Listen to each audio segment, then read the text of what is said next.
Iran Israel সংঘাতের জেরে জ্বালানি তেল ও এলএনজি আমদানিতে কোনো প্রভাব পড়েনি। তাই আগামী মাসে জ্বালানি তেলের দাম বাড়ার কোনো সম্ভাবনা নেই বলে জানিয়েছেন জ্বালানি উপদেষ্টা ফজল কবির খান।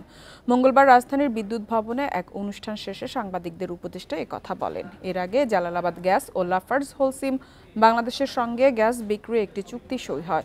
চুক্তির আওতায় লাফার্জ তার ক্যাপটিভ বিদ্যুৎ উৎপাদনে 16 mm সিএফডি গ্যাস পাবে। এ সময় বাংলাদেশে নিযুক্ত ইইউ রাষ্ট্রদূত মাইকেল মিলার জানান, 2030 সালের মধ্যে 20% নবায়নযোগ্য বিদ্যুৎ উৎপাদনের লক্ষ্যে বাংলাদেশে 1.3 বিলিয়ন ইউরো বিনিয়োগ করবে ইইউভুক্ত কয়েকটি দেশ। অনুষ্ঠানে পেট্রোবাংলা চেয়ারম্যান, ইইউ, সুইজারল্যান্ড ও স্পেনের রাষ্ট্রদূত উপস্থিত ছিলেন।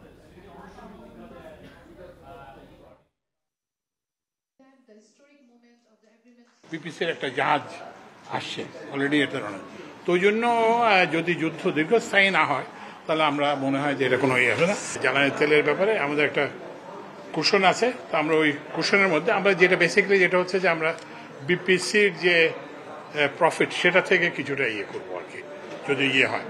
কিন্তু আমরা সাবসিডিও বাড়াবো না এবং তেলের দামও ইনশাআল্লাহ বাড়াবো না।